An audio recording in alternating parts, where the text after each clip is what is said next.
Welcome to the Explainer. All right, today we are diving headfirst into one of the most mind-bending and honestly one of the most successful theories in all of science, quantum mechanics. This is the rule book for how the universe works on the tiniest scales, and let me tell you, the rules are just plain bizarre. You know, for hundreds of years, physics felt complete. It was governed by these nice, predictable laws that could describe a falling apple just as well as they could the orbit of a planet. That was the classical world. Everything was certain. Everything was knowable. But when we started to look really, really closely, down at the level of atoms and light, reality just started to get fuzzy. It became probabilistic and, yeah, downright weird. So let's get into how it all started to unravel. So our journey starts right around the turn of the 20th century with a huge crisis. Seriously, physicists thought they had a handle on pretty much everything, but there was this one really stubborn problem. And it had to do with something as simple as a glowing hot object, something that just refused to play by the rules they knew. So what was this problem? Well, it's called blackbody radiation. Just imagine a perfect oven, an object that absorbs every bit of light that hits it. Now, when you heat that thing up, it starts to glow, right? It's emitting radiation. And what scientists wanted, what they were desperate for, was a single law that could predict the energy it was giving off at every single wavelength, from infrared all the way to ultraviolet. And what's so wild is that the classical laws got so close. Wien's law, it worked perfectly for the short, high-energy wavelengths.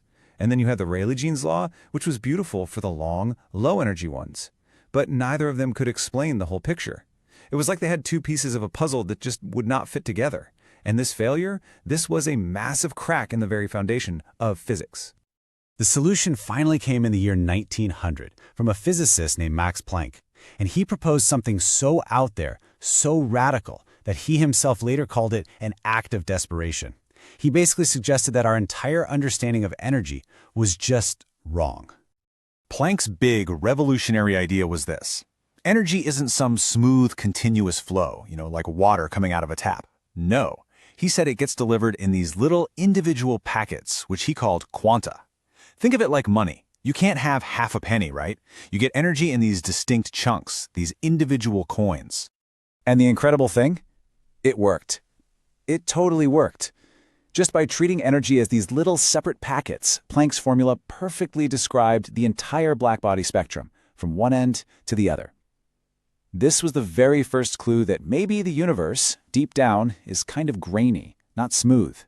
And that clue was exactly what was needed to unlock the next big mystery. So, a few years later, a young Albert Einstein takes Planck's idea and just runs with it. He proposed that light itself is actually made of these energy packets, which we now call photons. And this idea brilliantly explains something called the photoelectric effect, which is when light can literally knock electrons off a metal surface. You can see it right here. One little packet of light, one photon, comes in, bam, it transfers its energy to a single electron, and if it's got enough juice, that electron is set free. It was this stunning confirmation that energy, and yep, even light, comes in these little quantum bundles.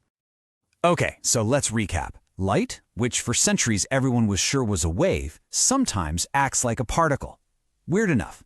But the quantum story was about to get even stranger. A young physicist named Louis de Broglie showed up and asked a really simple but totally profound question.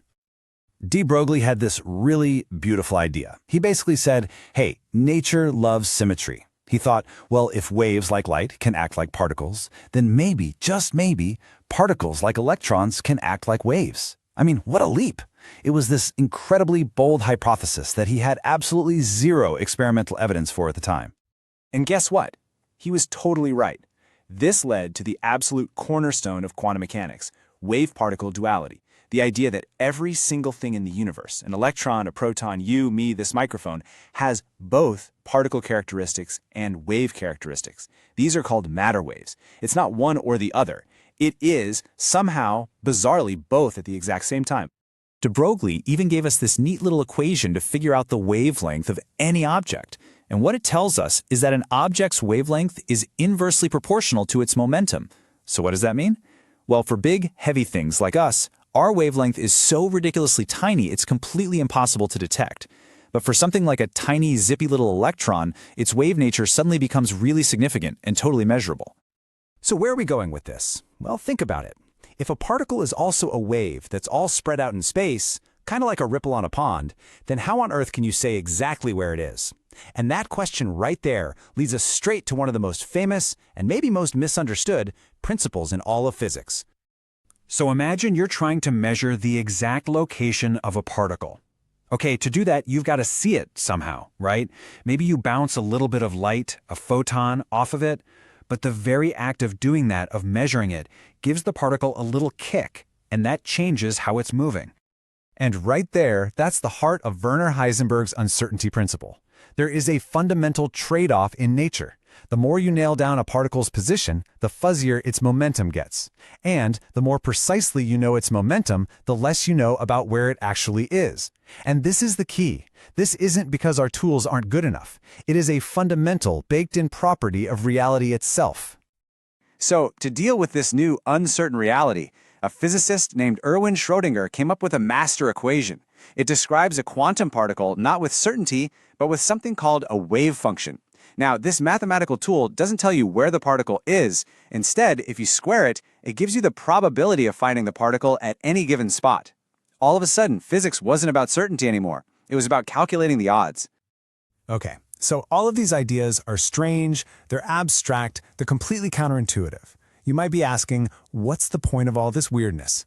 Well, it turns out that these bizarre rules are the engine that powers the very technology that we all depend on every single day. Let's just look at one of the weirdest effects of all, quantum tunneling. In our everyday world, if you throw a tennis ball at a wall, it bounces back, right? It just doesn't have enough energy to go through it. Simple. But for a quantum particle, because it's also a wave, its wave function can actually extend through the barrier.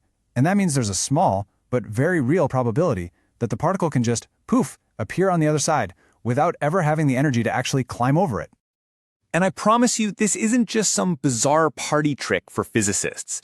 This is essential for everything from the radioactive decay that powers nuclear energy to the amazing scanning tunneling microscopes that let us actually see individual atoms. The fundamental rules of quantum mechanics are what make transistors work, what make lasers possible. Our entire digital world is literally built on top of this weirdness. You know, in the end, the quantum revolution did way more than just change physics. It completely tossed out the idea of a clockwork, deterministic universe and replaced it with one that's built on chance, on probability.